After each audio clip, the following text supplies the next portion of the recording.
আসসালামু আলাইকুম প্রিয় শিক্ষার্থীরা, তোমাদেরকে স্বাগতম। যারা 2026 সালে এইচএসসি পরীক্ষা দিবে, তোমাদের জন্য স্কুল অফ এক্সিলেন্স নিয়ে এসেছে আমাদের এফআরসি ফাইনাল রিভিশন কোর্স। এবং এই কোর্সে বাংলা, ইংলিশ, আইসিটির সাথে তোমাদের বিভাগীয় যে সাবজেক্টগুলো আছে তার সম্পূর্ণ পূর্ণাঙ্গ প্রস্তুতি 2026 সালের এইচএসসি পরীক্ষার ঠিক আগেই।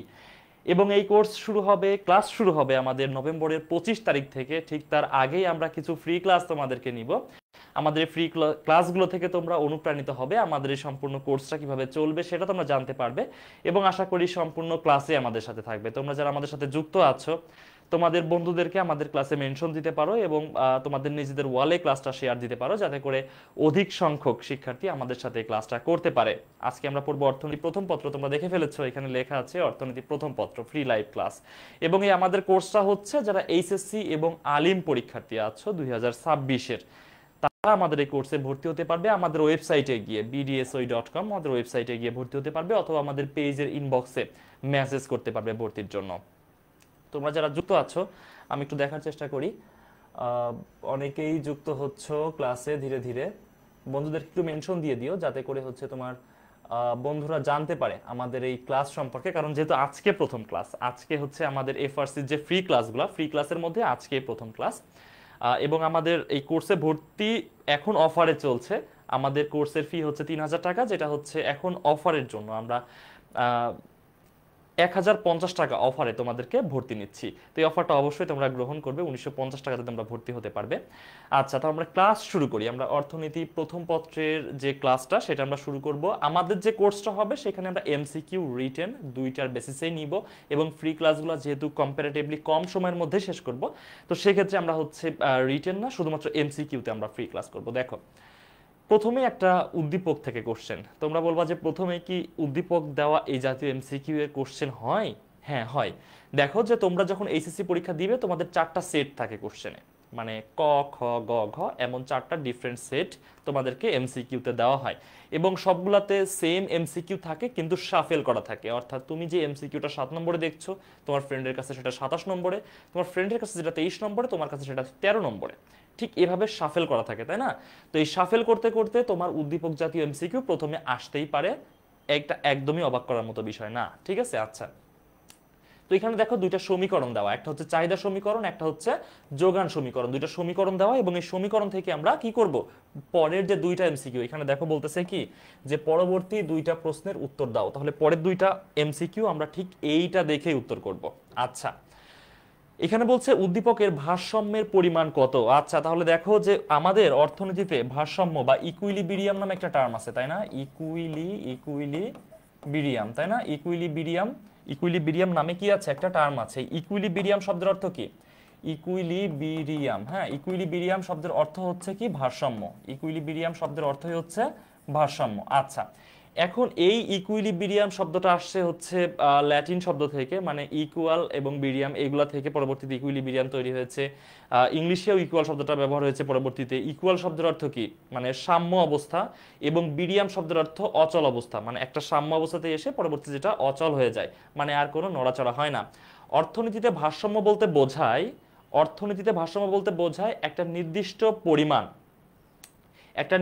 পরিমাণ, যেখানে কিনা কি হয়, ক্রেতা বিক্রেতা একটা নির্দিষ্ট দামে সেই পণ্য ক্রয় করতে কি থাকে, রাজি থাকে, সেটাই হচ্ছে ভারসাম্য অবস্থা।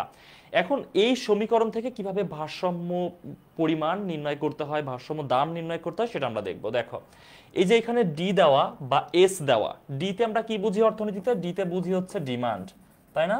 ডিমান্ড বুঝি। আবার কিছু ক্ষেত্রে এভাবে লেখা থাকতে পারে কোয়ান্টিটি ডি, ঠিক আছে? এভাবে লেখা থাকতে পারে, অর্থাৎ তোমার কোয়ান্টিটি অফ ডিমান্ড এভাবে লেখা থাকতে পারে। আবার এস দিয়ে আমরা বুঝি হচ্ছে কি সাপ্লাই, যোগান, তাই না? সাপ্লাই, এটা কেমন থাকতে পারে? কোয়ান্টিটি অফ সাপ্লাই এভাবে থাকতে পারে। ডিমান্ডকে বাংলায় বলা হয় চাহিদা এবং সাপ্লাইকে যোগান বলা হয়। এটা তোমরা সহজেই বুঝতে পারবা। আমরা জানি ভারসাম্য অবস্থাতে কি হবে, ভারসাম্য অবস্থাতে একটা নির্দিষ্ট দামে ক্রেতা বিক্রেতা একটা নির্দিষ্ট পরিমাণ দ্রব্য ক্রয় বিক্রয় করতে রাজি থাকবে। তার মানে তখন কি হবে? তার মানে নিশ্চয়ই তখন কোয়ান্টিটি অফ ডিমান্ড এবং কোয়ান্টিটি অফ সাপ্লাই সমান হবে, মানে ডিমান্ড এবং সাপ্লাই সমান হবে, তাই না? আচ্ছা, বা যেটাকে আমরা অন্যভাবে কি লিখতে পারি, হচ্ছে D is equal two S, এমন হবে। তাই না? এখন দেখো ডি এর ভ্যালু দেওয়া আছে, এস এর ভ্যালু দেওয়া আছে, এইখান থেকে আমরা কিভাবে সলভ করব বিষয়টা? এইখান থেকে আমরা সলভ করব হচ্ছে আমরা জাস্ট ভ্যালুটা বসাবো। দেখো আমরা ডি এর ভ্যালুটা বসাই দিই। ডি এর ভ্যালু হচ্ছে 25 minus 4p or 25 minus 4p is equal to s is equal to 7 plus 2p. Okay, 7 plus 2p। দেখো এই এমসিকিউ গুলো তুমি যদি সলভ করা শিখে যাও, এটা শুধুমাত্র এমসিকিউ এর ক্ষেত্রে না, এটা এমসিকিউ রিটেন দুইটা ক্ষেত্রে কাজে লাগবে। দেখবে এই সেম ম্যাথ সৃজনশীলে দিবে তোমাকে, ঠিক আছে? এই সেম ম্যাথ, তার মানে কি দুইটার ক্ষেত্রে তোমাকে এই বিষয়টা কাজে দিবে, হেল্প করবে। আচ্ছা, তো এখন আমরা দেখি ক্যালকুলেশন করার চেষ্টা করি। এইখানে দেখো চলক আছে কি পি, তাই না? তাহলে পি গুলো আমরা বাঁ দিকে রাখার চেষ্টা করব, কারণ আমরা জানি গণিতে কি হয়, চলক বাঁ দিকে থাকে এবং চলকের মান ডান দিকে থাকে। তাহলে -4p আর এই যে +2p সেটা এক্সচেঞ্জ করলে হয়ে যাবে কি -2p। ওকে, 7 এখানে থাকতেছে। এই যে 25 এখানে কি ছিল, ধনাত্মক মানের ছিল, এই দিকে গেলে কি হবে, ঋণাত্মক মানের হয়ে যাবে, অর্থাৎ মাইনাস হয়ে যাবে 7 - 2p। আচ্ছা, অর -4p -2p আমরা জানি একই রকম সাইন থাকলে সেটা যোগ করতে হয়। তাহলে 4টা পি 2টা পি মিলে হচ্ছে 6টা পি, দুইটা সংখ্যার আগেই মাইনাস, ঋণাত্মক সামনে থাকবে, -6p ইজ ইকুয়াল টু, দেখো একটা ধনাত্মক একটা ঋণাত্মক, তাহলে বিয়োগ করতে হবে। 25 থেকে 7 বাদ দিলে 18, অধিক সংখ্যক সংখ্যা হচ্ছে ঋণাত্মক, তার মানে হচ্ছে কি -18। এই পর্যন্ত বুঝতে পারছো আশা করি। এবার দেখো আমরা জাস্ট এখানে এসে লিখতেছি অর। এবার দেখো আমরা যদি লিখি p is equal to -18 divided by -6, এইটা এই সাইডে কি মানে কোনো সাইন না থাকা মানে সেটা গুণ অবস্থাতে আছে, মাল্টিপ্লাই অবস্থাতে আছে, তাই না? তো এই মাল্টিপ্লিকেশন ওই পাশে গেলে কি হবে, ওই পাশে গেলে ডিভাইড হয়ে যাবে, ভাগ হয়ে যাবে, তাই না? আচ্ছা, ভাগ হলো, সরি এখানে আমি 16 লিখেছি, এটা হবে 6। আমার এখানে একটু টাইপিং লেখার মিস্টেক হয়েছে। দেখো এই যেখানে 6 ছিল, -6, তাহলে মাইনাসটা উঠাই দিতে পারবো আমরা, ভাগ করলে দুই দিকে ঋণাত্মক চিহ্ন উঠে যাবে। আচ্ছা, আর 18কে 6 দিয়ে ভাগ করলে কি হয়, 18কে 6 দিয়ে ভাগ করলে হয় 3।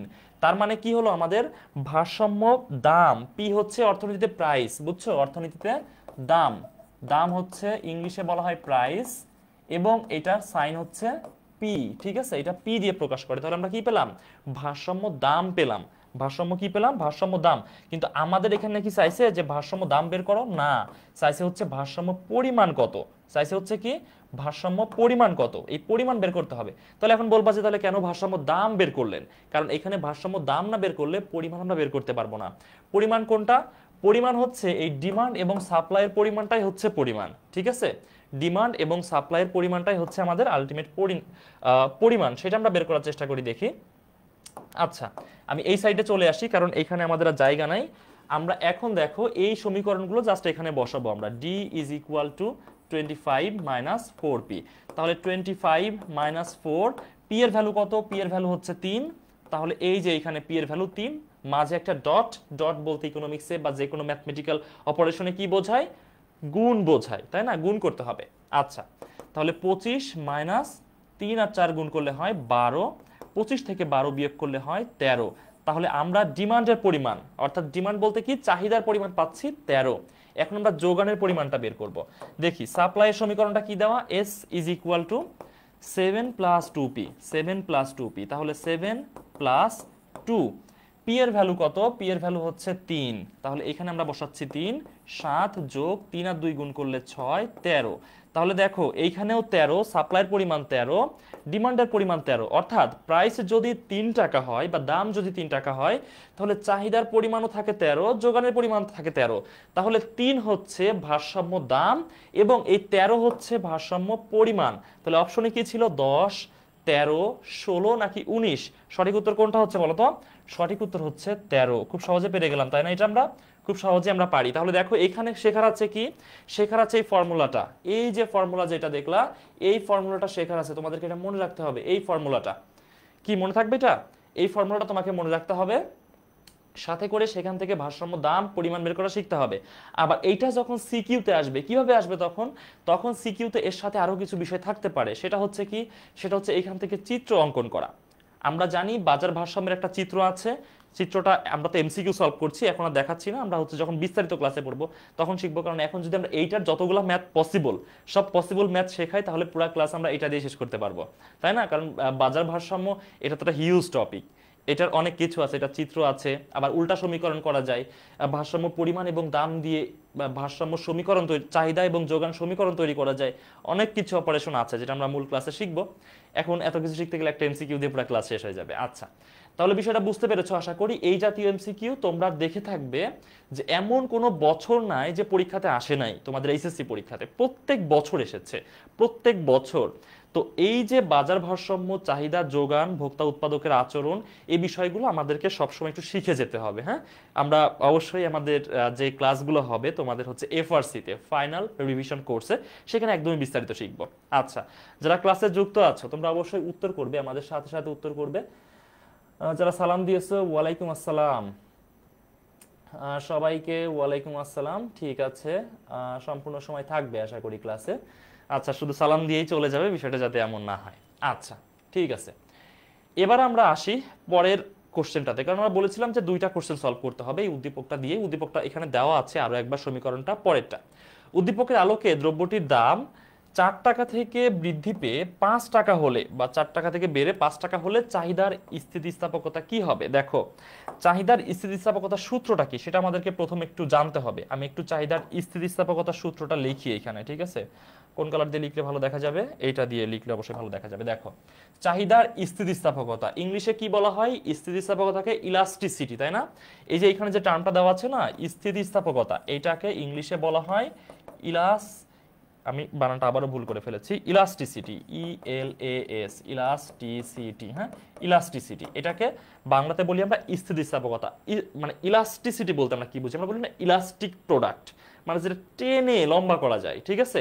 আর এই যে কোনো প্রোডাক্ট টেনে লম্বা হয়, এটাই হচ্ছে তার ইলাস্টিসিটি বা স্থিতিস্থাপকতা, মানে কোনটাকে টেনে হেসড়ে বড় করা যায়। আচ্ছা, ইলাস্টিসিটিকে আমরা ইকোনমিক্সে শুধুমাত্র ই দিয়ে প্রকাশ করি, এবং এইখানে বলতেছে চাহিদার স্থিতিস্থাপকতা, চাহিদার ইংলিশ হচ্ছে ডিমান্ড, তাহলে আমরা লিখবো হচ্ছে ইডি, ঠিক আছে? Elasticity of demand. আচ্ছা, ফর্মুলাটা কি?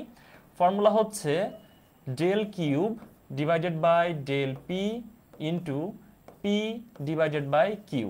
এটা হচ্ছে আমাদের ইলাস্টিসিটি অফ ডিমান্ডের ফর্মুলা, ঠিক আছে? সব ধরনের ইলাস্টিসিটি ফর্মুলা এইটাই, সাপ্লাই হলে জাস্ট এখানে ডি এর জায়গায় এস লিখতে হবে, তাছাড়া কোনো পার্থক্য নাই। তাহলে তোমাকে কিসের কিসের মান জানতে হবে? দেখো, কোয়ান্টিটি, কোয়ান্টিটি কিসের কোয়ান্টিটি? মানে ডিমান্ডের কোয়ান্টিটি, চাহিদার পরিমাণ, অর্থাৎ চাহিদার পার্থক্য, দামের পার্থক্য। পি হচ্ছে প্রাথমিক দাম, কি হচ্ছে প্রাথমিক চাহিদা। আচ্ছা, তাহলে আমরা এই এলিমেন্টগুলা এইখানে পাই নাকি একটু বোঝার চেষ্টা করি, দেখি আমরা।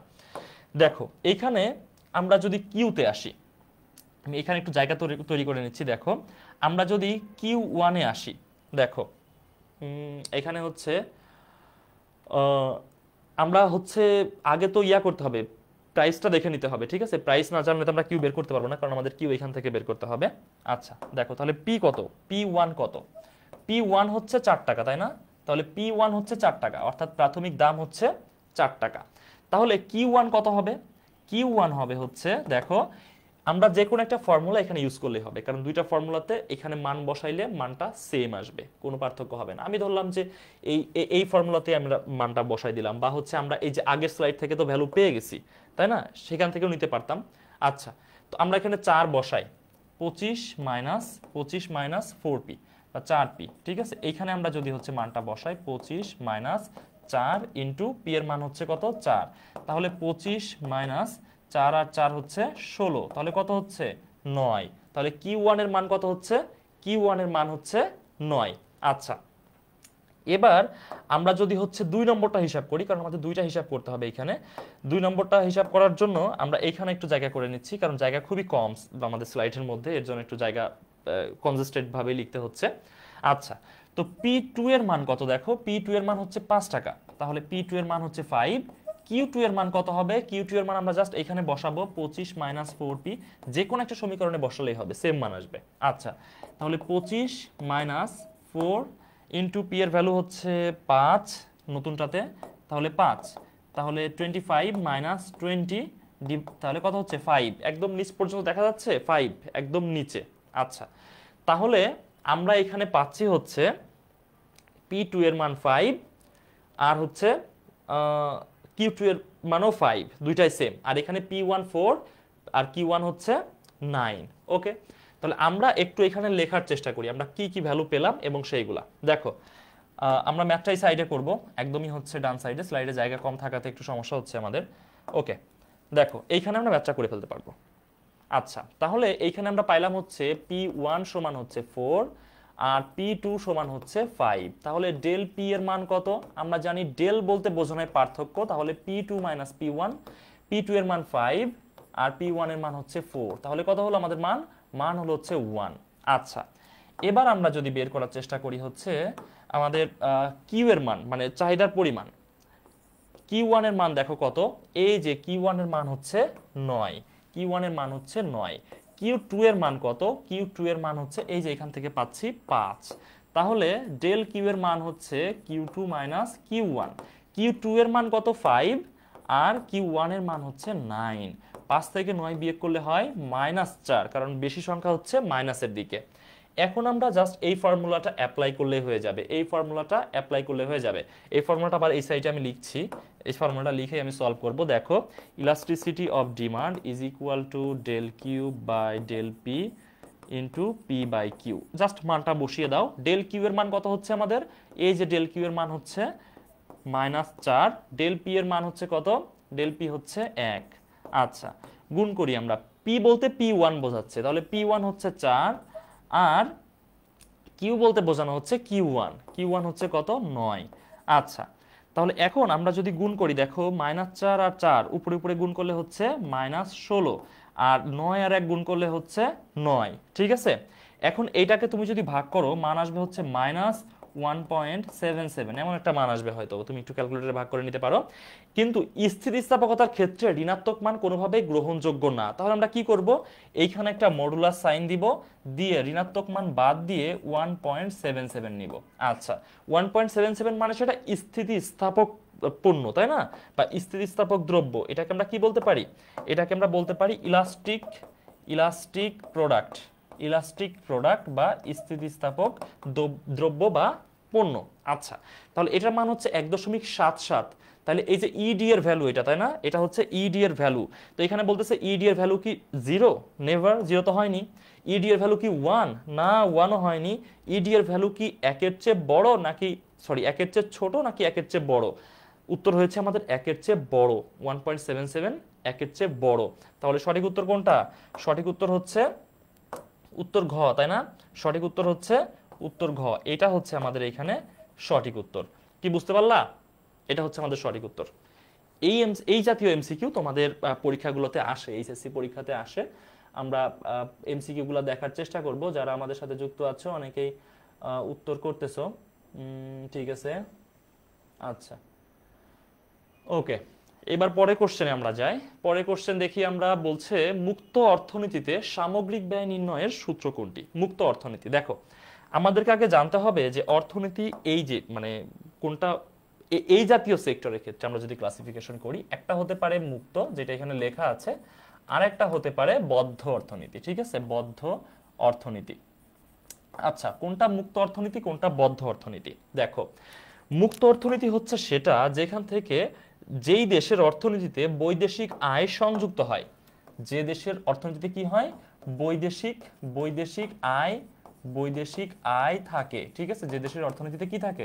বৈদেশিক আয় থাকে। আর বদ্ধ অর্থনীতি কোনটা? যেটার কোনো বৈদেশিক আয় নাই। ঠিক আছে, শুধুমাত্র অভ্যন্তরীণ আয়। ঠিক আছে, শুধু অভ্যন্তরীণ আয়, শুধু শুধু অভ্যন্তরীণ আয় থাকে। ঠিক আছে, অর্থাৎ ধরো যে বাংলাদেশ এই যে বাইরের দেশে প্রোডাক্ট রপ্তানি করে, সেখান থেকে আয় করে, তাহলে বাংলাদেশ হচ্ছে মুক্ত অর্থনীতির দেশ। আবার আমি ধরলাম কোন একটা দেশ তারা কোনো কিছু কখনো রপ্তানি করে না, তার মানে তারা কি? বদ্ধ অর্থনীতির দেশ, তাই না? আচ্ছা, এখন মুক্ত অর্থনীতিতে সামগ্রিক ব্যয় নির্ণয় সূত্র কি? সামগ্রিক ব্যয়। ঠিক আছে, আচ্ছা, অর্থনীতিতে সামগ্রিক বলতে বোঝানো হয় কি? এগ্রিগেট, তাই না? এগ্রিগেট, সেটা থেকে এ নেওয়া হয়, এবং ব্যয় হচ্ছে এক্সপেন্ডিচার, এক্সপেন্ডিচার থেকে ই নেওয়া হয়, এ ই। দেখো সবগুলোতে এই লেখা আছে। এখন এই এর ফর্মুলা কি? আমরা জানি যে কোনো দেশে যে বিষয়টা অবশ্যই থাকে সেটা হচ্ছে সেই দেশের ভোগ ব্যয়, কনজাম্পশন কস্ট। সি দ্বারা কি বোঝানো হয়? Consumption cost. আমি এখানে লিখে দিচ্ছি, সি দিয়ে হচ্ছে কনজাম্পশন কস্ট, ভোগ ব্যয়। ঠিক আছে, এটার বাংলা কি দেখা যাচ্ছে? এই কালারটা দেখা যাচ্ছে আশা করি। এটার বাংলা হচ্ছে ভোগ ব্যয়, ভোগ ব্যয়। অর্থাৎ সেই দেশের নাগরিক সারা বছর একটা অর্থ বছরে যা কিছু ভোগ করে তার পিছনে যে ব্যয়টা হয়। আচ্ছা, তারপরে যেটা আমাদেরকে আনতে হবে সেটা হচ্ছে কি সেই দেশের বিনিয়োগ ব্যয়। আয়তে হচ্ছে ইনভেস্টমেন্ট কস্ট, ইনভেস্টমেন্ট কস্ট, বিনিয়োগ ব্যয়। ঠিক আছে, বিনিয়োগ, বিনিয়োগ ব্যয়, এটা হচ্ছে বিনিয়োগ ব্যয়। আচ্ছা, একটা রাষ্ট্র সেই দেশের নাগরিক শুধুমাত্র ভোগ করে না, সেই দেশ বা সেই দেশের নাগরিক বিনিয়োগ করে, সেটা হচ্ছে তার বিনিয়োগ ব্যয়। আচ্ছা, আরেকটা বিষয় যেটা অবশ্যই থাকে, আবার কিছু কিছু ক্ষেত্রে নাও থাকতে পারে, সেটা হচ্ছে কি, সেটা হচ্ছে আমাদের সরকারের ব্যয়। ঠিক আছে, সরকারের ব্যয়, সেটা হচ্ছে জি, গভর্নমেন্টাল কস্ট, গভর্নমেন্টাল কস্ট, আমি খুবই সংক্ষেপে লিখেছি গভর্নমেন্টাল কস্ট, সরকারি ব্যয়। ঠিক আছে, সরকারি, সরকারি ব্যয়, এই তিনটা যে কোনো দেশের বদ্ধ অর্থনীতিতে অবশ্যই থাকে। কিন্তু যদি আমরা এক্সপোর্ট ইম্পোর্ট করে থাকি সেই ক্ষেত্রে কি হয়, দেখো আমরা জানি যে আমাদের দেশ ধরো যে প্রফিট করলো, মানে বাইরের দেশে কোনো প্রোডাক্ট রপ্তানি করে কি করলো, প্রফিট করলো। তো এই যে প্রফিট করলো সেটা কিসের বেসিসে, আমরা রপ্তানি বেশি করেছি আমদানি কম করেছি, এটার বেসিসে। তাহলে আমাদের এক্সপোর্ট বেশি, এক্সপোর্ট অনেক বেশি, সেইখান থেকে আমরা কি বাদ দিব, সেইখান থেকে আমরা বাদ দিব হচ্ছে ইম্পোর্ট, মাইনাস ইম্পোর্ট। ঠিক আছে, অর্থাৎ বড় সংখ্যা থেকে ছোট সংখ্যা বাদ দিতে হয় নরমালি, এক্সপোর্ট বেশি ইম্পোর্ট কম। তো অর্থনীতিতে এক্সপোর্টকে এক্স বলা হয় আর ইম্পোর্টকে বলা হয় হচ্ছে এম, এক্স মাইনাস এম। ঠিক আছে, অর্থাৎ এক্সপোর্ট ইম্পোর্ট থাকে শুধুমাত্র মুক্ত অর্থনীতিতে। ঠিক আছে, মানে যেই দেশগুলা এই যে বৈদেশিক আয় করে থাকে মুক্ত অর্থনীতিতে, এখানে চাচ্ছে আমাদের মুক্ত অর্থনীতি। আর বদ্ধ অর্থনীতিতে কোনো এক্সপোর্ট ইম্পোর্ট থাকে না। তাহলে দেখো এই যে দুইটা অপশনে কোনো এক্সপোর্ট ইম্পোর্ট নাই, তাহলে এই দুইটা মুক্ত অর্থনীতি না, এই দুইটা বাদ। পরের যে দুইটা আছে দেখো এক্স মাইনাস এম দিতে হবে আমাদের সিআইজি এর সাথে, কিন্তু এইখানে আছে হচ্ছে কি এক্স প্লাস এম, এই যে এটা আছে এক্স প্লাস এম, তাহলে এটা বাদ যাচ্ছে। কারেক্ট হচ্ছে কোনটা, কারেক্ট হচ্ছে এইটা। তাহলে আমাদের সঠিক উত্তর হচ্ছে অপশন ঘ। তাহলে মুক্ত অর্থনীতি কি বদ্ধ অর্থনীতি কি সেটা বুঝতে পেরেছো, মুক্ত অর্থনীতির যে সামগ্রিক ব্যয় সেটা কি বুঝতে পেরেছো, এবং বদ্ধ অর্থনীতির সামগ্রিক ব্যয় কি সেটা আশা করি বুঝতে পেরেছো। আচ্ছা, তাহলে এই বিষয়ে কোনো কোশ্চেন থাকলে, কোনো জিজ্ঞাসা থাকলে তোমরা অবশ্যই করতে পারো। আবার অনেকে সালাম দিয়েছে, ওয়ালাইকুম আসসালাম। অবশ্যই তোমাদের কোনো জিজ্ঞাসা থাকলে এখানে করতে পারো। আচ্ছা, পরের কোশ্চেনে আমরা যাই। পরের কোশ্চেন হচ্ছে বিহিত মুদ্রা কত প্রকার, বিহিত মুদ্রা কত প্রকার। আচ্ছা দেখো, বিহিত মুদ্রা কি সেটা তোমাদেরকে তো আগে বুঝতে হবে, তাই না? অনেকে বুঝো অবশ্যই। আচ্ছা, বিহিত মুদ্রা বলতে বোঝানো হয় টেন্ডার মানি। ঠিক আছে, টেন্ডার, টেন্ডার মানি। ঠিক আছে, অর্থাৎ যেই মানিটা টেন্ডার করা হয়েছে। মানি টেন্ডার করে কে, মানি টেন্ডার করে হচ্ছে সেই দেশের সরকার বা হচ্ছে সেই দেশের যে কেন্দ্রীয় ব্যাংক থাকে তারা, তাই না? সরকার করতে পারে অর্থ মন্ত্রণালয়ের মাধ্যমে, এবং সেই দেশের যে কেন্দ্রীয় ব্যাংক থাকে তারা তো অবশ্যই মানি টেন্ডার করতে পারে, মানে মুদ্রা প্রচলন করতে পারে। আচ্ছা, তো এই যে টেন্ডার মানিকে বলা হয় বিহিত মুদ্রা। এই বিহিত মুদ্রা দুই ধরনের, সেই দুই ধরনের কি, সেটা কি কি হতে পারে? একটা হচ্ছে লিমিটেড টেন্ডার মানি, লিমিটেড, লিমিটেড টেন্ডার মানি, লিমিটেড টেন্ডার মানি। ঠিক আছে, আচ্ছা লিমিটেড টেন্ডার মানির বাংলাটা কি? লিমিটেড টেন্ডার মানির বাংলা হচ্ছে, লিমিটেড বলতে আমরা কি বুঝি, মানে যেটা লিমিট আছে, সসীম, তাই না? এটার বাংলা হচ্ছে সসীম, সসীম বিহিত মুদ্রা। ঠিক আছে, সসীম বিহিত মুদ্রা। এখন সসীম বিহিত মুদ্রা বিষয়টা কি? সসীম বিহিত মুদ্রার বিষয়টা হচ্ছে যেই মুদ্রা দিয়ে একটা নির্দিষ্ট লিমিট পর্যন্ত ট্রানজ্যাকশন করা যায়। সেটা কেমন, মানে সসীম লিমিট পর্যন্ত। সেটা কেমন, ধরো ধরো তুমি আমার কাছ থেকে এক সময় 1,00,000 টাকা নিয়েছিলা, এখন তুমি আজকে এসে আমাকে বলছো যে আপনাকে তো আমি 1,00,000 টাকা পে ব্যাক করবো, সবগুলা হচ্ছে 2 টাকার ধাতব কয়েনের মাধ্যমে। তো এটাকে আমি নিব? নর্মালি কি কেউ নিবে? এটা নিবে না তো, কারণ 2 টাকার ধাতব কয়েন দিয়ে একটা নির্দিষ্ট লিমিট পর্যন্ত ট্রানজাকশন করা যায়। বা তুমি আমাকে বললা যে হচ্ছে আমি সবগুলা 2 টাকার কাগজি নোট দিব আপনাকে, তাও কি আমি নিব? তাও তো আমি নিব না। তো অর্থাৎ যে টাকাগুলা দিয়ে একটা নির্দিষ্ট সীমা পর্যন্ত লেনদেন করা যায়। ঠিক আছে, যে মুদ্রা দিয়ে, যে মুদ্রা দিয়ে নির্দিষ্ট সীমা পর্যন্ত লেনদেন করা যায়, নির্দিষ্ট, নির্দিষ্ট সীমা, সীমা পর্যন্ত লেনদেন করা যায়, লেনদেন, লেনদেন করা যায়। ঠিক আছে, লেনদেন করা যায়। আচ্ছা, আরো কি কি বৈশিষ্ট্য আছে? এই মুদ্রাগুলো সাধারণত কোন দেশের, বাংলাদেশের প্রেক্ষাপটে বাংলাদেশের কেন্দ্রীয় ব্যাংক এগুলাকে ইস্যু করে না, মানে বাংলাদেশ ব্যাংক, বাংলাদেশের কেন্দ্রীয় ব্যাংক, বাংলাদেশের কেন্দ্রীয় ব্যাংক ইস্যু করে না। তাহলে ইস্যু করে কে? এইগুলা ইস্যু করে হচ্ছে অর্থ সচিব, অর্থাৎ অর্থ মন্ত্রণালয়। ঠিক আছে, অর্থ মন্ত্রণালয়। এখন অর্থ মন্ত্রণালয় হচ্ছে কার উইং? অর্থ মন্ত্রণালয় নিশ্চয়ই সরকারের উইং, তাই না? সরকারের উইং, তাহলে তার মানে এটা হচ্ছে সরকার ইস্যু করে থাকে। ঠিক আছে, মানে সরকার এই নোটগুলাকে বা এই কয়েনগুলাকে ইস্যু করে থাকে। সেইগুলা কোনগুলা বলতো? সেইগুলা হচ্ছে আমাদের দেশের 1 টাকা, 2 টাকা, 5 টাকার যে ধাতব কয়েনগুলো আছে সেগুলা, এবং 2 টাকা এবং 5 টাকার যে কাগজি নোট আছে সেইগুলা। অর্থাৎ ধাতব মুদ্রা, ধাতব মুদ্রা যা কিছু আছে বাংলাদেশের সব, এবং 1 টাকা থেকে, 1 টাকার তো কাগজি নোট আছে, 1 টাকা, 2 টাকা, 5 টাকা নোট, ঠিক আছে, কাগজি নোট যেগুলো আছে সেগুলা, এইগুলা হচ্ছে লিমিটেড টেন্ডার মানি। কি বুঝতে পারছো? লিমিটেড টেন্ডার মানি। আচ্ছা, আর একটা যেটা আছে আনলিমিটেড টেন্ডার মানি। আনলিমিটেড টেন্ডার মানি কোনগুলা? আরেকটা হচ্ছে কি আনলিমিটেড, আনলিমিটেড, আনলিমিটেড টেন্ডার মানি।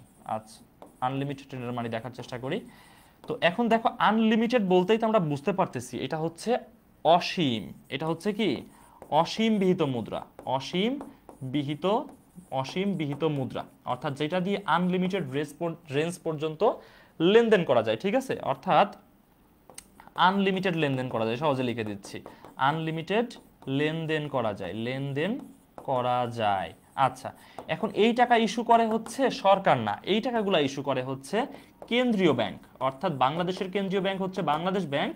মূলত বাংলাদেশ ব্যাংক এগুলা ইস্যু করে থাকে। এগুলা কোনগুলা? এগুলা হচ্ছে 10 টাকার কাগজি নোট থেকে শুরু করে 1000 টাকার নোট পর্যন্ত যতগুলা নোট আছে এর মধ্যে 10 টাকা, 20 টাকা, 50 টাকা, 100 টাকা, 200 টাকা, 500 টাকা, 1000 টাকা, এগুলো হচ্ছে আমাদের দেশের আনলিমিটেড টেন্ডার মানি। ঠিক আছে, আচ্ছা, আবার এগুলোর সাথে একটা লিগ্যাল টার্মও ব্যবহার করা যায়, সেটা হচ্ছে টেন্ডার মানির সাথে লিগ্যাল টেন্ডার মানি, লিমিটেড, লিমিটেড লিগ্যাল টেন্ডার মানি, আনলিমিটেড লিগ্যাল টেন্ডার মানি, এভাবে বলা হয়। ঠিক আছে, আচ্ছা, তোমরা লিগ্যাল টার্মটা এর সাথে ব্যবহার করতে পারো। আচ্ছা, তো এখন এই যে আনলিমিটেড লিগ্যাল টেন্ডার মানি যেগুলা, ঠিক আছে, এইগুলা সাধারণত দেখবা টাকাতে সিগনেচার থাকে, সেটা হচ্ছে বাংলাদেশ ব্যাংকের গভর্নরের সিগনেচার থাকে। ঠিক আছে, যিনি বাংলাদেশ ব্যাংকের গভর্নর তার সিগনেচার থাকে। কেন? এটা বাংলাদেশ ব্যাংক ইস্যু করে। আর এই টাকাগুলোতে দেখবা গভর্নরের কোনো সিগনেচার নাই, মানে এই এই যে যে 1 থেকে 5 টাকার নোট, এইগুলাতে কার সিগনেচার থাকে? এইগুলাতে থাকে হচ্ছে অর্থ সচিবের সিগনেচার, অর্থাৎ বাংলাদেশ ব্যাংকের গভর্নরের সিগনেচার এইগুলাতে দেওয়া থাকে না, অর্থ সচিবের সিগনেচার এখানে দেওয়া থাকে। এটা আশা করি বুঝতে পেরেছো তোমরা। এটাকে লিমিটেড টেন্ডার মানি বা লিমিটেড লিগ্যাল টেন্ডার মানি এভাবে বলতে পারো। এটা আনলিমিটেড টেন্ডার মানি অথবা আনলিমিটেড লিগ্যাল টেন্ডার মানি, এভাবে ইংলিশ টার্ম ব্যবহার করতে পারো। বাংলাতে অসীম বিহিত মুদ্রা, সসীম বিহিত মুদ্রা। তাহলে দুইটা দেখলাম না, এই একটা ক্লাসিফিকেশন, এই একটা ক্লাসিফিকেশন। সঠিক উত্তর তাহলে হচ্ছে অপশন ক।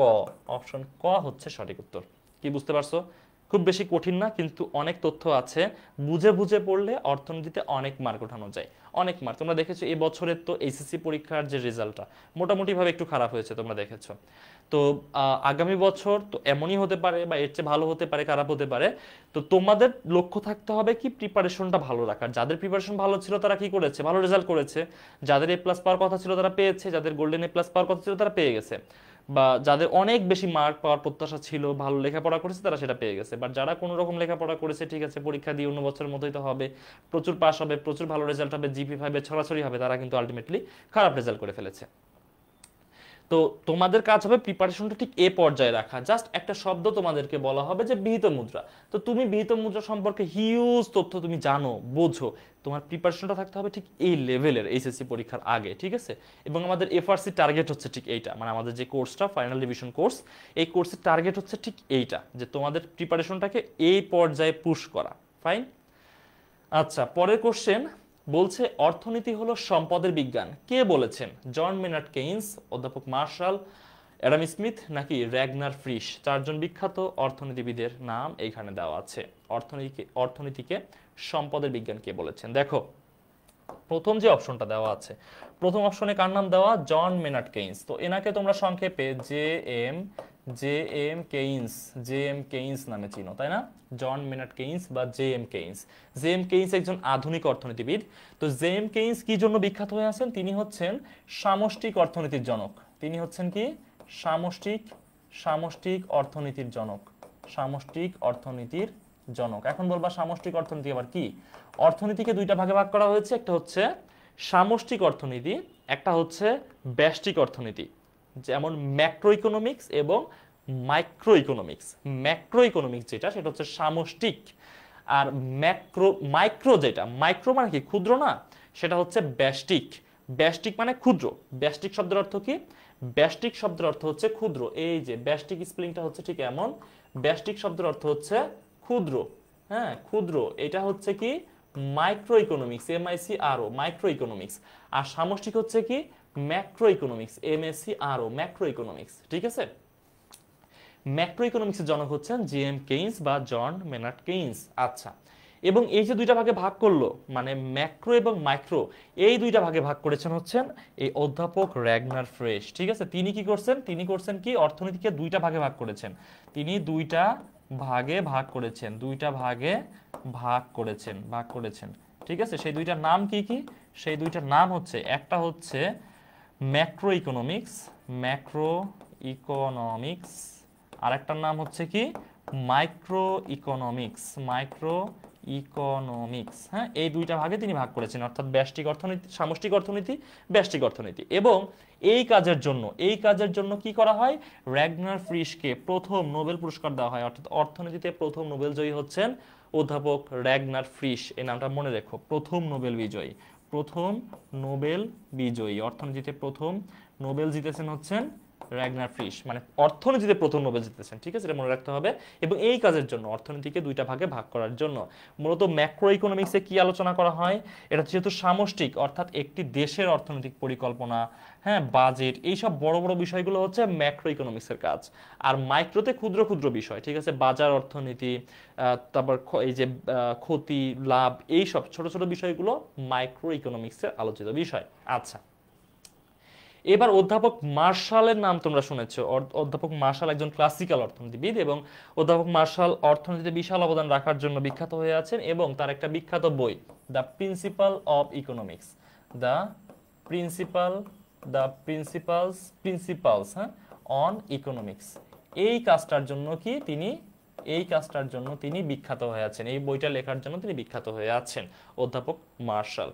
আচ্ছা, বাকি যেটা থাকে, তিনি হচ্ছেন অ্যাডাম স্মিথ। এবং এই অ্যাডাম স্মিথ বলেছেন অর্থনীতি হলো সম্পদের বিজ্ঞান, অর্থনীতি হলো সম্পদের বিজ্ঞান। এবং এই অ্যাডাম স্মিথ অর্থনীতিতে অদৃশ্য হাত তত্ত্বের প্রবক্তা, অদৃশ্য হাত তত্ত্বের প্রবক্তা। ঠিক আছে, অদৃশ্য হাত তত্ত্বের প্রবক্তা। অর্থাৎ বাজারে একটা অদৃশ্য শক্তি থাকে যারা বাজারের দাম নিয়ন্ত্রণ করে বা অর্থনীতিকে নিয়ন্ত্রণ করে, সেই অদৃশ্য হাত তত্ত্বের প্রবক্তা। এবং এই যে বিভিন্ন উক্তি, অর্থনীতি সম্পর্কে বিভিন্ন উক্তি, এগুলা থেকে কোশ্চেন হয়। তো এই যে যেমন এখানে বললো অর্থনীতি হলো সম্পদের বিজ্ঞান, বলেছেন কে? Adam Smith. এখন যদি বলতো যে অর্থনীতি হলো স্বল্পতার বিজ্ঞান, স্বল্পতার বিজ্ঞান আবার কে বলেছেন? এটা তোমাদেরকে পরীক্ষায় অবশ্যই দিতে পারে, তাই না? যেহেতু এখানে দেখলা যে অ্যাডাম স্মিথ থেকে দিছে, যদি অর্থনীতিকে বলতো যে অর্থনীতি হলো স্বল্পতার বিজ্ঞান, অর্থনীতি হলো স্বল্পতার বিজ্ঞান, এই কথাটা কে বলেছেন? এই কথাটা বলেছেন হচ্ছেন লিওনেল কে? মেসি না, লিওনেল রবিন্স। ঠিক আছে, লিওনেল রবিন্স, অর্থনীতিবিদ লিওনেল রবিন্স এই কথা বলেছেন। আবার তোমাকে একটা উক্তি দিল, সেই উক্তিটা কি? সেই উক্তিটা এমন হতে পারে, সেই উক্তিটা এমন দিল যে money is what money does, অর্থাৎ মুদ্রা যাই করে তাই মুদ্রা। ঠিক আছে, মানে মুদ্রার কাজটাই হচ্ছে মুদ্রা। তো মুদ্রা সম্পর্কিত একটা উক্তি, এটা কে দিয়েছেন? এই উক্তি দিয়েছেন হচ্ছেন ওয়াকার, অর্থনীতিবিদ ওয়াকার। ঠিক আছে, এমন বহু উক্তি আছে যে বিষয়গুলো তোমার লাগবে এইচএসসি পরীক্ষার MCQ এর জন্য, আবার সৃজনশীলের ক নম্বর উত্তর করার জন্য তোমার প্রয়োজন হবে। ঠিক আছে, তো সেইগুলো টার্গেট থাকবে আমাদের ক্লাসে, যে এই বিষয়গুলো মানে ম্যাথমেটিক্স প্লাস থিওরিটিক্যাল দুইটা বিষয়, রিটেন MCQ বোথ পার্টে তুমি কেমনে সর্বোচ্চ মার্কটা উঠাইতে পারবা। দেখো যে যেসব কোর্সগুলোতে রিটেন ম্যাথমেটিক্স থাকে, রিটেন পার্টে অ্যাটলিস্ট ফুল মার্কস তোলারও সম্ভাবনা থাকে। দেখবা যে যারা খুব বেশি ভালো করে ইকোনমিক্স, স্ট্যাটিস্টিক্স, এই কোর্সগুলোর মার্ক দেখবা, তোমাদের ইমিডিয়েট সিনিয়র যারা এইচএসসি পরীক্ষা দিয়ে এবার রেজাল্ট পেলো, তাদের মার্কশিট দেখবা যারা ভালো লেখাপড়া করছে। ইকোনমিক্স, স্ট্যাটিস্টিক্স এইগুলা যেগুলোতে ম্যাথ ছিল, দেখবা এদের দুইটা পেপার মিলায়, মানে দুইটা পেপারতে 100, 100, 200 মার্ক, এদের মার্ক দেখবা 194, 95, 96, 98, ইভেন 200। পসিবল এই দুইটা কোর্সে আর্টস থেকে যারা পরীক্ষা দিবে, ইকোনমিক্স স্ট্যাটিস্টিক্স এই দুইটা কোর্সেই এমন উচ্চ মানের মার্ক পাওয়ার পসিবিলিটি থাকে এবং অনেকেই পায়। অন্য কোর্সে কিন্তু এত মার্ক ক্যারি করা টাফ, ঠিক আছে, যদি কিনা প্র্যাকটিক্যাল মার্ক না থাকে এত মার্ক ক্যারি করা যায় না। কিন্তু ইকোনমিক্সে এবং স্ট্যাটিস্টিক্সে এত মার্ক পর্যন্ত ক্যারি করা যায়, খুবই সহজে যায়, একটু লেখাপড়া করলেই যায়, ঠিক আছে। এবং সেটাই আমাদের প্রত্যাশা থাকবে যে তোমরা কেমনে রিটেন এমসিকিউতে এতটুকু এফোর্ট দিতে পারো বা এতটুকু লেখাপড়া করতে পারো। পরের কোশ্চেনে বলছে পূর্ণ প্রতিযোগিতামূলক বাজারে মোট আয় রেখার আকৃতি কেমন হবে। পূর্ণ প্রতিযোগিতামূলক বাজারে চিত্রগুলো কেমন হয় একটু দেখার চেষ্টা করি। দেখো আমরা জানি যে বাজারের যে কার্ভগুলা সেগুলো দেখতে ঠিক এমন হয়, এটা হচ্ছে ওয়াই অক্ষ, এটা হচ্ছে এক্স অক্ষ, তাই না? আচ্ছা হলো। এখন পূর্ণ প্রতিযোগিতামূলক বাজারে দেখবা প্রথমেই এমন একটা রেখা দেখা যায় যে রেখাটা হচ্ছে ভূমি অক্ষের সমান্তরাল, যেখানে লেখা থাকে কি এ আর সমান হচ্ছে এম আর, এখানে লেখা থাকে হচ্ছে প্রাইস। অর্থাৎ এ আর বলতে এখানে কি বোঝাচ্ছে, এখানে এ আর বলতে বোঝানো হচ্ছে এভারেজ রেভিনিউ, ঠিক আছে, এভারেজ রেভিনিউ, হ্যাঁ, এটা হচ্ছে এ আর, অর্থাৎ গড় আয়। এভারেজ কি গড়, রেভিনিউ হচ্ছে আয়, এ আর। আচ্ছা এম আর মার্জিনাল রেভিনিউ, তাই না? মার্জিনাল রেভিনিউ, অর্থাৎ এটা হচ্ছে কি, এটা হচ্ছে প্রান্তিক আয়, ঠিক আছে। এই যে পি হচ্ছে কি, পি হচ্ছে প্রাইস, অর্থাৎ দাম স্তর। অর্থাৎ পূর্ণ প্রতিযোগিতামূলক বাজারে গড় আয় রেখা, প্রান্তিক আয় রেখা সবসময় এক সমান্তরাল ভাবেই গমন করে, ভূমি অক্ষের সমান্তরাল, কারণ এখানে অতিরিক্ত সেল হইলেও অতিরিক্ত প্রফিট হয় না, একই দামে সেল করতে হয়। আচ্ছা, এবং যখন একই দামে সেল করতে হয় তার মানে কি লস যাওয়ার তো কোনো নাই, সুযোগ নাই, কারণ তুমি তো সেল করবা ওই যে নির্দিষ্ট দামে, ক্রেতা বিক্রেতা দর কষাকষির মাধ্যমে নির্দিষ্ট দামে পৌঁছানোর পর।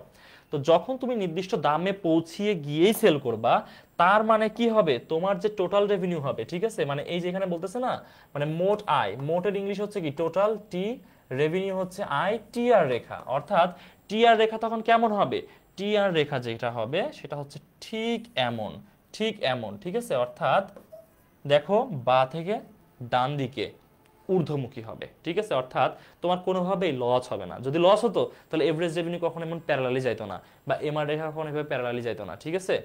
তারা হচ্ছে নিচের দিকে নামতো, যেটা নিচের দিকে কোন বাজারে যায়, সেটা হচ্ছে অপূর্ণ প্রতিযোগিতামূলক বাজারে, ঠিক আছে। বাজার চ্যাপ্টার যখন আমরা করব আমাদের ক্লাসে, তখন আমরা সব চিত্রগুলো শিখবো, পূর্ণ প্রতিযোগিতা, অপূর্ণ প্রতিযোগিতা, সেইখানে কিভাবে লাভ হচ্ছে, কিভাবে ক্ষতি হচ্ছে, আবার কখন লাভ ক্ষতি কিছুই হচ্ছে না, আবার কখন ক্ষতি হওয়ার পরেও ক্ষতি স্বীকার করে উৎপাদনকারী তার উৎপাদন চালিয়ে যাবেন, সবগুলা ম্যাথমেটিক্স, সবগুলা চিত্র, সবকিছু শিখবো।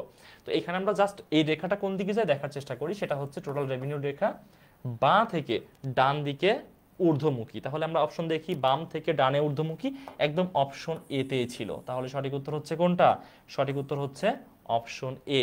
কিন্তু এই যে বলছে বাম থেকে ডান দিকে নিম্নগামী, ওই রেখাগুলো ঠিক দেখতে কেমন হয়, ওই রেখাগুলো দেখতে ঠিক এমন হয়, ঠিক আছে। এই যে আমি যদি একটা রেখাচিত্র অঙ্কন করি, বাম থেকে ডান দিকে নিম্নগামী, এই রেখাগুলো ঠিক এমন হয়, ঠিক আছে, ডান দিকে নিম্নগামী। এমন অনেক চিত্র আমরা দেখবো, ইকোনমিক্সে আছে। ভূমি অক্ষের সমান্তরাল, এই যে দেখো ভূমি অক্ষের সমান্তরাল রেখা, লম্ব অক্ষের সমান্তরাল, দেখবো অর্থনীতির কিছু কিছু চিত্র আছে, সেটা হচ্ছে এই যে দেখো এইভাবে কিছু রেখা যায়, দেখবা কোন ক্ষেত্রে এইভাবে রেখা যায়, ওই যে শূন্য স্থিতিস্থাপকতা আমরা দেখেছি না, শূন্য স্থিতিস্থাপকতা, এই যে স্থিতিস্থাপকতাটা দেখাইছিলাম তোমাদেরকে, একের চেয়ে বেশি। তো স্থিতিস্থাপকতা অনেক রকম হতে পারে, সেটা হচ্ছে শূন্য স্থিতিস্থাপকতা, তারপর হচ্ছে অসীম স্থিতিস্থাপকতা, একক স্থিতিস্থাপকতা, এককের চেয়ে বেশি স্থিতিস্থাপকতা, যেটা আমরা ওখানে উত্তর পেয়েছিলাম, আবার এককের চেয়ে কম স্থিতিস্থাপকতা। এই 5 ধরনের স্থিতিস্থাপকতা হতে পারে। আচ্ছা, তো তখন চিত্র আমরা বিভিন্ন রকম পেয়ে থাকি। আচ্ছা, সেগুলো আমরা সেখানে দেখব, যখন আমরা ক্লাস করব এই পার্টগুলার, তখনই দেখব। ওকে, পরের কোশ্চেন, শাকসবজির বাজার কোন ধরনের বাজার, শাকসবজির বাজার কোন ধরনের বাজার। দেখো যে অপশন দেওয়া, দীর্ঘকালীন, অতি দীর্ঘকালীন, স্বল্পকালীন নাকি অতি স্বল্পকালীন।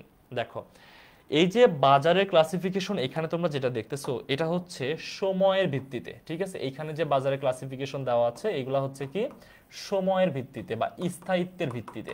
অর্থাৎ একটা বাজার কতক্ষণ স্থায়ী হয় বা কত সময় স্থায়ী হয়, তার বেসিসে 4টা ক্লাসিফিকেশন দেওয়া আছে।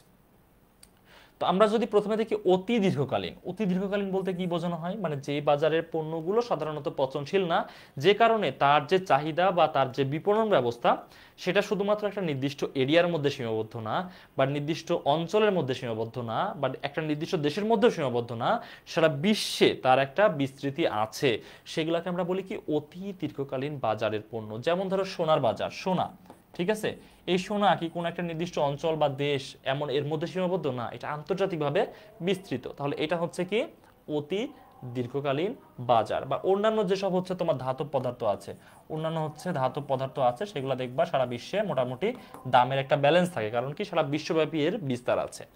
এবার আমরা দেখি দীর্ঘকালীন বাজার। দীর্ঘকালীন হচ্ছে যেগুলো সারা বিশ্বব্যাপী না, কিন্তু অন্তত জাতীয় পর্যায় পর্যন্ত তার একটা বিস্তৃতি আছে। যেমন দেখো কাঠের ফার্নিচার, আমি যদি বলি কাঠের ফার্নিচার, এটা দেখো যে এক জায়গাতে তৈরি হলে সারা বাংলাদেশে এগুলো সাপ্লাই হচ্ছে।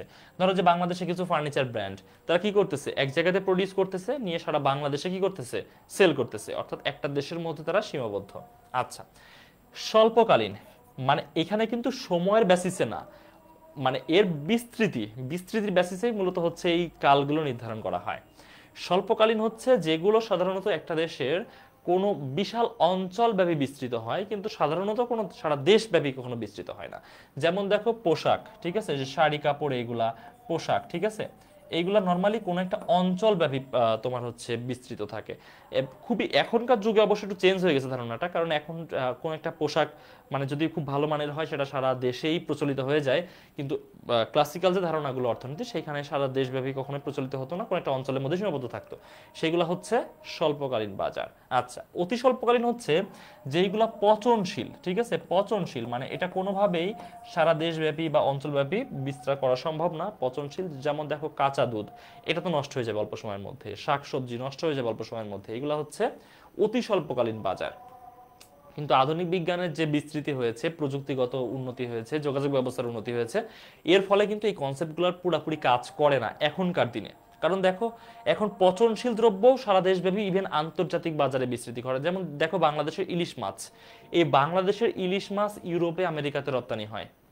তার মানে কি এটা তো অতি স্বল্পকালীন, মানে একটা নির্দিষ্ট অঞ্চলের মধ্যেই সীমাবদ্ধ থাকার কথা ছিল, কিন্তু এখন আন্তর্জাতিক বাজারে চলে যাচ্ছে, তাই না? আবার দেখো বাংলাদেশের শাকসবজি বিদেশে যাচ্ছে, ইভেন দেশের সব জায়গাতে যাচ্ছে। তার মানে কি এখনকার দিনে এই কনসেপ্টটা ঠিকঠাক আর কাজ করে না। পোশাক সারা বাংলাদেশে বা সারা বিশ্বে এখন এগুলা এক্সপ্লেন করা যাচ্ছে, বা কাঠের ফার্নিচার সহ এখন মানে খুব বেশি গ্লোবালাইজেশন হয়ে গেছে, যার ফলে এই ধরনের ক্লাসিফিকেশন এখনকার যুগের জন্য প্রযোজ্য না। বাট যেহেতু একাডেমিয়াতে এখনো রয়ে গেছে, তার মানে আমাদেরকে অবশ্যই পড়তে হবে। তো সঠিক উত্তর হচ্ছে শাকসবজি পচনশীল দ্রব্য, তার মানে এটা অতি স্বল্পকালীন বাজারের অন্তর্ভুক্ত। সঠিক উত্তর হচ্ছে কোনটা? সঠিক উত্তর অপশন ঘ।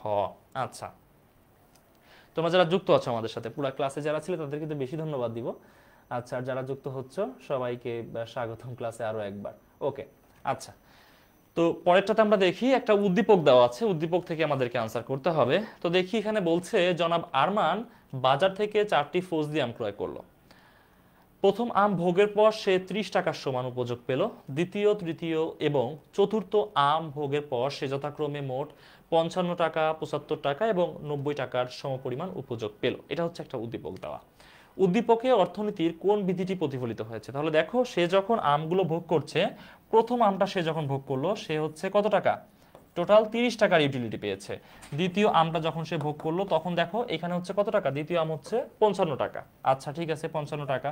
তারপর তৃতীয় আমটা যখন সে ভোগ করলো তখন হচ্ছে কি সে 75 টাকার সমান উপযোগ পেয়েছে। তারপর চতুর্থ সর্বশেষ আমটার সময় সে 90 টাকা, এটা হচ্ছে তার মোট উপযোগ। এই যে এই রোতে যেগুলো আছে বুঝছো, এই কলামে যেগুলো আছে, এইখানে যেগুলো আছে এইগুলো হচ্ছে তার কি, এইগুলো হচ্ছে তার মোট উপযোগ। এই সবগুলো হচ্ছে তার মোট উপযোগ। হ্যাঁ, মোট উপযোগ, যেগুলাকে আমরা কি বলি, টোটাল ইউটিলিটি। ঠিক আছে, আচ্ছা এখন আমাদেরকে প্রত্যেকটা একক থেকে কতটুকু উপযোগ পাচ্ছে তার জন্য আমাদের প্রান্তিক উপযোগ বের করতে হবে না? তাহলে প্রান্তিক উপযোগ বের করার চেষ্টা করি একটু আমরা। প্রান্তিক উপযোগ তো প্রথমটা তো 30 থেকে যাবে, এবার আমরা কি করব, 55 থেকে 30 বিয়োগ করব, তার মানে হচ্ছে 25। 75 থেকে 55 বিয়োগ করব, তার মানে হচ্ছে 20। 90 থেকে 75 বিয়োগ করব, তার মানে হচ্ছে 15। এইটা হচ্ছে তার প্রান্তিক উপযোগ। প্রান্তিক মানে সর্বশেষ একক ভোগ করে সে কতটুকু উপযোগ পাচ্ছে সেটা প্রান্তিক উপযোগ। এখন দেখো প্রথমটাতে 30 একক উপযোগ পেলেও দ্বিতীয়টাতে 25, তারপর 20, তারপর 15 এইভাবে উপযোগ কমে আসতেছে। অর্থাৎ তুমি যখন কন্টিনিউয়াসলি 4টা আম খাইতে থাকবা, প্রথম আমটা খুব ভালো লাগবে, পরেরটা খাইতে একটু তার চেয়ে একটু কম ভালো লাগবে, তারপর ধীরে ধীরে দেখবে একসময় আমার খাইতে ইচ্ছা করতেছে না। তো এইগুলাই হচ্ছে কি আমাদের ভোগের সাথে সাথে উপযোগটা কমে যায়। এই যে কোনো দ্রব্যের বিরতিহীনভাবে যদি একই সমপরিমাণ বা সমগুণ সম্পন্ন দ্রব্য আমরা ভোগ করতেই থাকি, তখন আমাদের ভোগ বৃদ্ধির সাথে সাথে উপযোগের পরিমাণটা কমে যায়, এবং এইটাকে কি বলা হয়? ক্রমহ্রাসমান প্রান্তিক উপযোগ বিধি। এটাকে আমরা কি বলি? এটাকে আমরা বলি হচ্ছে ক্রমহ্রাসমান প্রান্তিক উপযোগ বিধি। কোথায় আছে দেখি আমরা? এখানে বলছে ক্রমহ্রাসমান প্রান্তিক উপযোগ বিধি, অপশন এ তে আছে। তাহলে সঠিক উত্তর হচ্ছে অপশন এ। সঠিক উত্তর হচ্ছে অপশন এ। ঠিক আছে, অপশন এ হচ্ছে সঠিক উত্তর। আর এখানে যেগুলো আছে দেখো, ক্রমহ্রাসমান প্রান্তিক উপযোগ বিধি, ও সরি আমি একটা ক্রমবর্ধমান দাগিয়ে ফেলেছি, আমি এক্সট্রিমলি সরি এটার জন্য। ক্রমহ্রাসমান এইখানে আছে, আমি এটা খেয়াল করি না, এটা হচ্ছে ক্রমহ্রাসমান, এটা ক্রমবর্ধমান। তাহলে সঠিক উত্তর হচ্ছে কোনটা? ক্রমহ্রাসমান। Option B correct answer. হ্যাঁ, অপশন বি কারেক্ট আনসার। ক্রমবর্ধমান প্রান্তিক উপযোগ বিধি, তার মানে কি হতো? 30 এর পর এখানে 35, তারপর 40, তারপর 45 এভাবে বাড়তে থাকতো। ক্রমহ্রাসমান প্রান্তিক উৎপাদন বিধি, এখানে উৎপাদনের কথাই বলে নাই, তার মানে উৎপাদনটা আমরা নিতে পারতেছি না। এখানে বলতে শ্রমের পশ্চাৎগামী যোগান বিধি। শ্রমের ক্ষেত্রে আলাদা একটা বিধি আছে। শ্রমের ক্ষেত্রে বিধিটা কেমন সেটা হচ্ছে, আমি একটু দেখাই ছোট করে। অর্থাৎ আমরা জানি কি যে কোনো কিছুর মানে দাম যদি বৃদ্ধি পায় তাহলে যোগান বৃদ্ধি পায়, আবার দাম কমে গেলে যোগান কমে যায়, অর্থাৎ যোগানের সাথে দামের একটা সমমুখী সম্পর্ক আছে।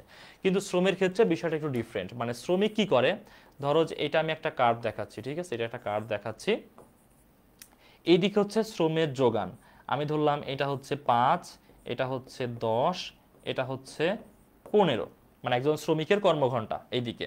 আর এইদিকে দেওয়া আছে মজুরি, ঠিক আছে, এইদিকে দেওয়া আছে মজুরি, আমি ধরলাম এটা হচ্ছে 300 টাকা, এটা হচ্ছে 600 টাকা, এটা হচ্ছে 900 টাকা। ঠিক আছে, এটা আমি ধরলাম মজুরি, প্রত্যেক ঘন্টায় মজুরি, প্রত্যেক ঘন্টায় 300 টাকা, প্রত্যেক ঘন্টায় 600 টাকা, প্রত্যেক ঘন্টায় 900 টাকা, অনেক বেশি মজুরি দিলাম, যাও, যেহেতু শ্রমিকরা মজুরির জন্য আন্দোলন করে একটু বাড়িয়ে দিয়েছি একবারে।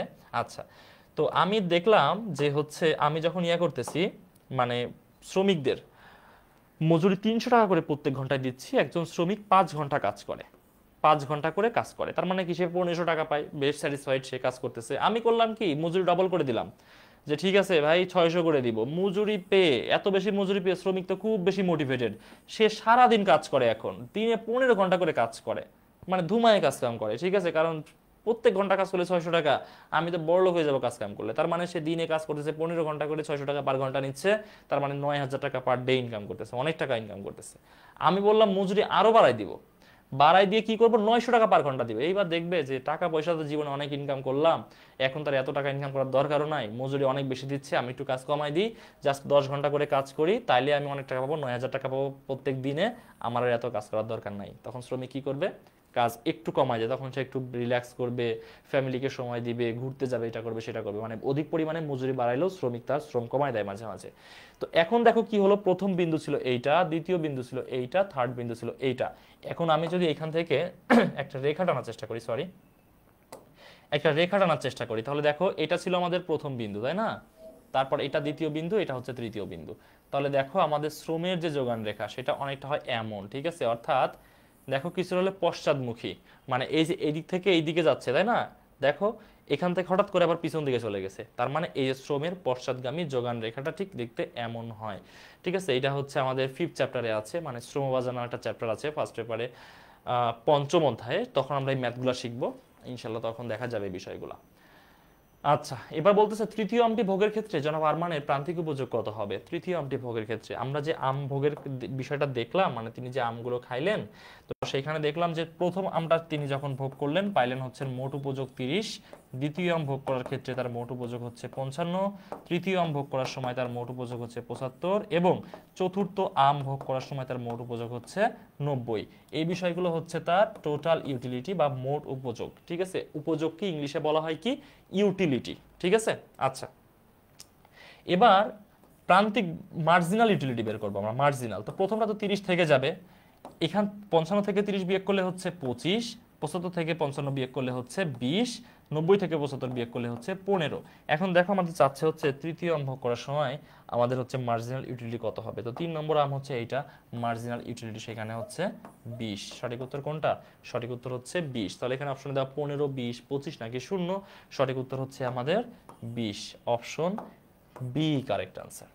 আচ্ছা, এবার দেখো বহুপদী সূচক একটা কোশ্চেন দেওয়া আছে। এখানে বলতেছে চাহিদার হ্রাস বৃদ্ধি ঘটে যদি, মানে কখন চাহিদা কমে বা বৃদ্ধি পায়। আয়ের পরিবর্তন হয়, যখন আয়ের পরিবর্তন হয় তখন হচ্ছে ভোক্তার একটু মানে রুচি চেঞ্জ হয়। কেমন? তোমার আয় অনেক বেড়ে গেছে, তার মানে কি তুমি আগে সস্তা জুতা পরতে এখন একটু ব্র্যান্ডেড জুতা পরবা, আগে সাধারণ জামা কাপড় পরতে এখন একটু ব্র্যান্ডেড জামা কাপড় পরবা, খারাপ খাবার খাইতে ভালো খাবার খাবা। আবার তোমার আয় কমে গেলে উল্টা হবে, দামি কাপড় পরতা কমা কাপড় পরবা, দামি জুতা পরতা কমা জুতা পরবা, ভালো খাবার খাইতা খারাপ খাইবা।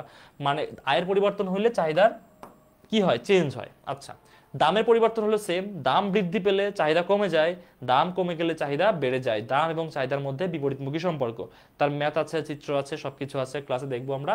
রুচির পরিবর্তন, রুচির পরিবর্তন হলে তো অবশ্যই হবে তোমার এখন ভালো লাগে না আর ব্র্যান্ডেড জামা ছাড়া অন্য কোনো জামা পরতে ইচ্ছা করে না, তার মানে তুমি ব্র্যান্ডেড জামা পরবা। আবার আগে তুমি ব্র্যান্ডেড জামা পরতে, এখন তোমার রুচি রুচি নষ্ট হয়ে গেছে অনেকটা, তার মানে তুমি খারাপ জামা পরবা। এটাই তো নিয়ম, তাই না? অর্থাৎ তোমার আয়, দাম, রুচি যাই পরিবর্তন হোক না কেন, চাহিদার হ্রাস বৃদ্ধি ঘটবে। তার মানে উত্তর হচ্ছে তিনটাই, উত্তর হচ্ছে তিনটাই, অপশন ঘ কারেক্ট আনসার। এখানে বলতেছে দেখো নিচের কোনটি স্থির ব্যয়। দেখো যে কোনো ব্যয় হচ্ছে দুই প্রকার, একটা হচ্ছে স্থির ব্যয়, মোট স্থির ব্যয়, মোট স্থির ব্যয়, স্থির ব্যয়, আর একটা হচ্ছে কি মোট পরিবর্তনশীল ব্যয়, মোট পরিবর্তনশীল, পরিবর্তনশীল ব্যয়। আচ্ছা, মানে মোট থাকতে হবে তার কোনো মানে না, এটা গড় স্থির ব্যয় হতে পারে, গড় পরিবর্তনশীল ব্যয় হতে পারে, ঠিক আছে, সেটা হতে পারে, আমি জাস্ট লিখলাম। আচ্ছা, তো এই মোট ব্যয় আমরা যখন হিসাব করি, মোট ব্যয়, ঠিক আছে, মোট ব্যয়ের ইংলিশ হচ্ছে কি টোটাল কস্ট, তাই না?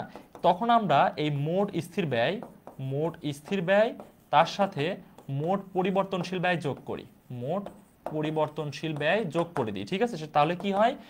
Total fixed cost plus total variable cost, এই দুইটা আমরা যোগ করে দিই, ঠিক আছে। টোটাল কস্ট সমান কি মোট স্থির ব্যয়, টোটাল ফিক্সড কস্ট, আর টোটাল ভেরিয়েবল কস্ট মানে পরিবর্তনশীল ব্যয়, দুইটা হচ্ছে যোগফল। এখন টোটাল ফিক্সড কস্ট হচ্ছে তুমি উৎপাদন করলেও, কোনো কারখানায় উৎপাদন করলেও যে ব্যয়টা হবে, না করলেও হবে, সেটা হচ্ছে ফিক্সড কস্ট, স্থির ব্যয়। আর ভেরিয়েবল হচ্ছে কি যেটা উৎপাদন করলে খরচটা হয়, উৎপাদন না করলে খরচটা হয় না। যেমন দেখো যে তোমার কাঁচামাল কেনা, বিদ্যুৎ বিল দেওয়া, অস্থায়ী শ্রমিকের মজুরি দেওয়া, এইগুলা কি উৎপাদন করলে খরচ হয়, উৎপাদন না করলে হয় না। বাট ফিক্সড কস্ট কি তোমার স্থায়ী কর্মচারীর বেতন, বিল্ডিং ভাড়া, হ্যাঁ, তার এইগুলো বা যন্ত্রপাতি ক্রয়ের জন্য যে খরচটা হয়েছে, এইগুলো হচ্ছে স্থির খরচ, তুমি উৎপাদন করলেও এই খরচ হবে, উৎপাদন না করলেও হবে। তাহলে দেখি কাঁচামাল ব্যয়, কাঁচামালের জন্য আমরা উৎপাদন করলে হবে, না করলে নাই, ঠিক আছে, এটা আমাদের স্থির খরচ না।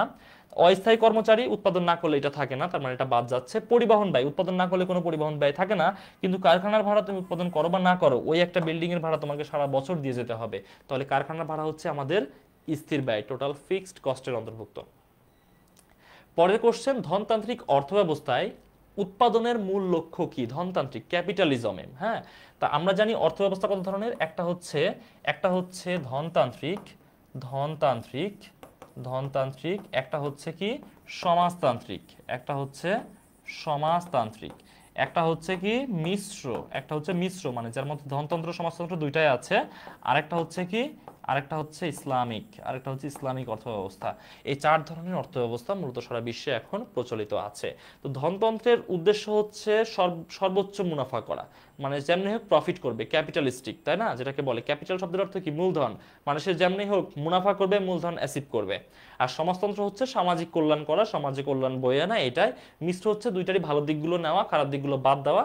আর ইসলামিক হচ্ছে ইসলামিক শরিয়া মোতাবেক কোরআন হাদিস ইজমা কিয়াসের বেসিসে অর্থনীতি পরিচালনা করা।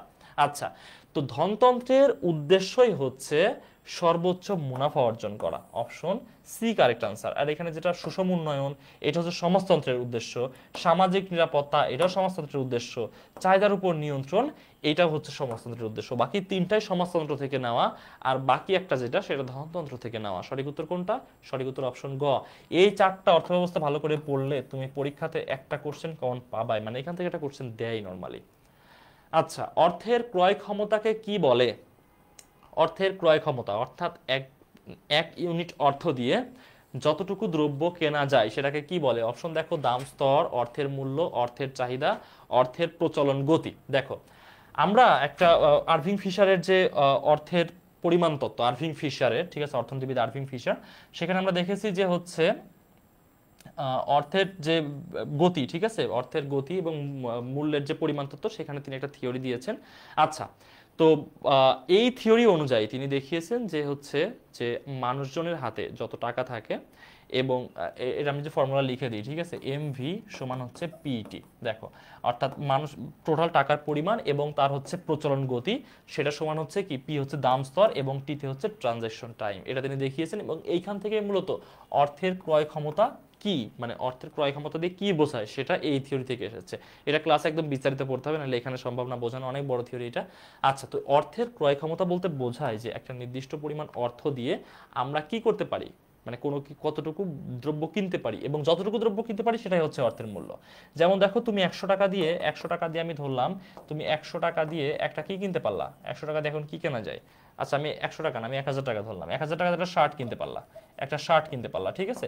তো এই যে 1000 টাকা একটা শার্ট কিনতে পারলা, এই 1000, এই একটা শার্ট হচ্ছে সেই অর্থটার মূল্য, ঠিক আছে, এটাই হচ্ছে অর্থের মূল্য। এটা অনেক বড় থিওরি, এটা আমরা মূল ক্লাসে শিখবো। তো এইগুলো ছিল আমাদের আজকের খুবই শর্ট ক্লাস, 1 ঘন্টার একটা ক্লাসের তোমাদের সাথে আমাদের দেখা ফ্রি ক্লাসে, কিন্তু আমাদের মূল দেখা হবে এফআরসিতে, ফাইনাল রিভিশন কোর্সে। সেখানে তোমাদের সাথে আমরা ইকোনমিক্স ক্লাস করব, economics first paper second paper পুরাটা শেষ করব এবং তোমাদের এইচএসসি পরীক্ষার আগে দুর্দান্ত একটা প্রিপারেশন, যেখান থেকে সর্বোচ্চ মার্ক ক্যারি করা যায়। ধন্যবাদ তোমাদেরকে সম্পূর্ণ লাইভে আমাদের সাথে থাকার জন্য এবং তোমাদের সাথে এফআরসিতে দেখা হবে ইনশাল্লাহ। আসসালামু আলাইকুম। ভর্তি হওয়ার আর একটা বিষয়, ভর্তি হওয়ার জন্য আমাদের ওয়েবসাইটে অথবা আমাদের ফেসবুক পেজে নক করো, তাহলেই হবে। ওয়েবসাইটে গিয়ে bdsoi.com, সেখানে গিয়ে ভর্তি হতে পারো, অথবা আমাদের পেজের ইনবক্সে মেসেজ করতে পারো। আসসালামু আলাইকুম।